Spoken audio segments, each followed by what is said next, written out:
والعاقبة للمتقين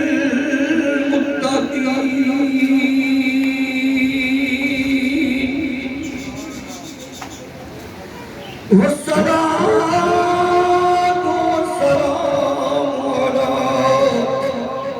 سيد الأنبياء والمرسلين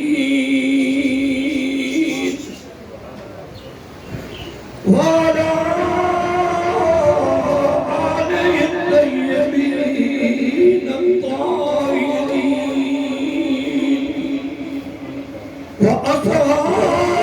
وأصحابه الهادين المهديين وأولياء أمته الكاملين الغافرين أما بعد فأعوذ بالله من الشيطان الرجيم بسم الله الرحمن الرحيم فاذكروني أذكركم واشكروني ولا تكفرون قال الله تبارك وتعالى في مقام آخر ألم تر كيف ضرب الله مثلا كلمة طيبة كشجرة طيبة أصلها ثابت وفرعها بالسماء تؤتي أكلها كل حين بإذن ربها قال النبي صلى الله عليه وعلى آله وأصحابه وبارك وسلم هل أنبئكم بخياركم الذين إذا رأوا ذكر الله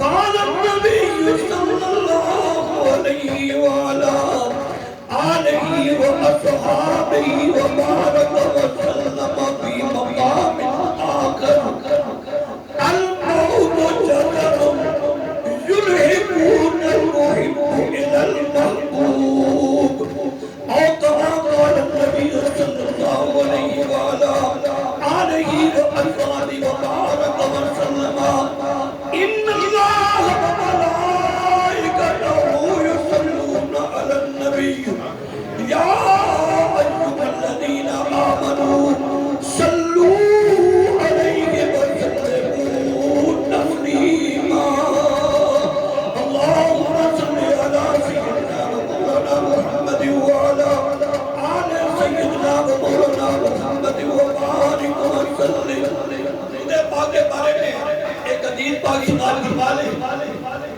پھر اس محمد سے درود پاک پڑھنا ہے جو مقصد کیا گیا ہے اب ذمہ دار لوگ ہیں انشاءاللہ میں 5 منٹ سے پہلے اپنی گفتگو ختم کر دوں گا لیکن جو ٹائم ہے ہمارے ایک بڑے پیارے بھائی محمد سے محفل کرنی ہے یہ محفل قیامت کے دن ہمارے سامنے ہے اور ہمارے لیے یاد کریں علامہ جلال الدین سیوطی رحمت اللہ تعالیٰ علیہ سبحان اللہ اپنے اتنی مرتبہ کہنا لگا کہ ہمارے بھائی کا گھر بھی چھپائی تو ہونے کے لیے تو سبحان اللہ کہنا حضور پاک نے صدر بابت مدن سبحان اللہ نصف المیزان حضرت داؤد علیہ السلام نے عرض کی یا اللہ مجھے میزان دکھا فرمایا صاحب قابل اتنا بڑا میزان دکھایا بچنوں کا مغرب شمال جنوب کر لگا دیکھ کے بے ہوش ہو گئے جب ہو جائے بات کی جانا اتنا بڑا میزان کوئی نیکی اسے کیسے بڑھے گا فرمایا جن نے میری رحمت ہو جائے گی میں کھلے کے دانے سے بڑھنے سے فرمایا سبحان اللہ نے تعرف المیزان اور الحمدللہ تملا المیزان. الحمدللہ میزان کو پڑھ لیتا ہے اور ہر وقت ہمارے بھائی کی زبان پر الحمدللہ جب بھی بات کرنا الحمدللہ. علامہ جلال الدین سیوطی رحمۃ اللہ تعالیٰ علیہ حضور پاک صلی اللہ علیہ وسلم کی شان میں بے شمار کتب لکھی. ان کتابوں میں کتاب ہے جس کا نام ہے خصائص کبریٰ شریف. ان کے اندر حضور علیہ السلام کی حدیث درود پاک کے بارے میں لکھتے ہیں.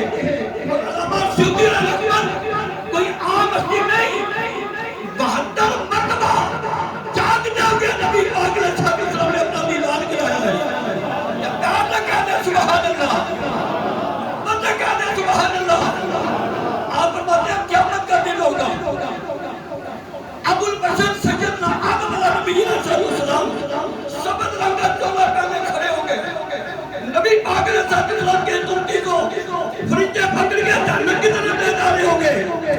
آپ آقا صاحب کی بارگاہ میں آئیں گے. آپ کریں گے حضور آ کے اپنی کو فرشتے جنت کی طرف لے جا رہے ہیں. آپ اپنا لباس مضبوط کرتے ہوئے تیز قدم چل کر فرشتوں کے پیچھے آئیں گے اور فرمائیں گے فرشتوں واپس آؤ، میرے سامنے میرے غلام کی آواز کو دو. فرشتے ہم کریں گے حضور ہم اللہ کے حکم میں تاخیر نہیں کر سکتے. اس کی نیکیاں تھوڑی برائیاں زیادہ ہے. رب کا حکم ہے جس کی برائیاں زیادہ ہے جنت میں ڈال دو. ہم اللہ کے حکم میں تاخیر نہیں کر سکتے. حضور پاک علیہ السلام کی پریشانی پر جوڑے دے ذرا اور پریشانی کے ہتھیار ہوں گے. اعلیٰ حضرت آدھار علی رحمت ہوتی ہے وقت اتنا سبب ہے انہیں کہا جا مذہب واضح کا کہ ان کی شانیں مغلوبی دکھائی جانے والی ہے. کہاں سے کہا تو سبحان اللہ. نافرمان نوکری کو واپس آؤ. جتنا میرا محبوب نے کہا جیسے کرو. ذکر میرے حضور کا کرنے والے کبھی رجنے نہیں لائیو رجنے دے. اے ایمان ساڈا جناب جنوبی بندے آگے مسکینہ دے کتنے میں آس پاس محلے بازار گلیا آمد پاک حضور نے سجدے میں ایسے بھی تقید ہے ان سے بھی تقلے سے سکے ساڑے حضور نے بجنے میں. رشتے واپس میدان پہ آئیے. نیکیوں کے پلے میں نیکیاں، برائیوں کے پلے میں برائیاں زیادہ ہوگی. علامہ سیوطی رحمت حدیث پاک نوٹ کرتے ہیں. نبی پاک علیہ السلام اپنی جیب مبارک سے کاغذ کا ایک ٹکڑا نکال کے اپنے غلام کے نیکیوں والے پلے میں رکھیں گے. شکا کے نیکیوں کا پلڑا بھاری ہو جائے گا. وہ آپ کا غلام کام کرے گا. میں تو جنت میں جا رہا تھا اس کاغذ کی پرچی کا تو میری تقدیر بدل گئی. حضور اس کاغذ کے اوپر کیا لکھا ہوا ہے؟ نبی پاک علیہ السلام فرمائیں گے اور میرے غلام جو درود دنیا کے اندر میری ذات میں پڑھا کرتا تھا وہ درود تیرا نوٹ ہے اور آج تیرے لیے نجات ہے.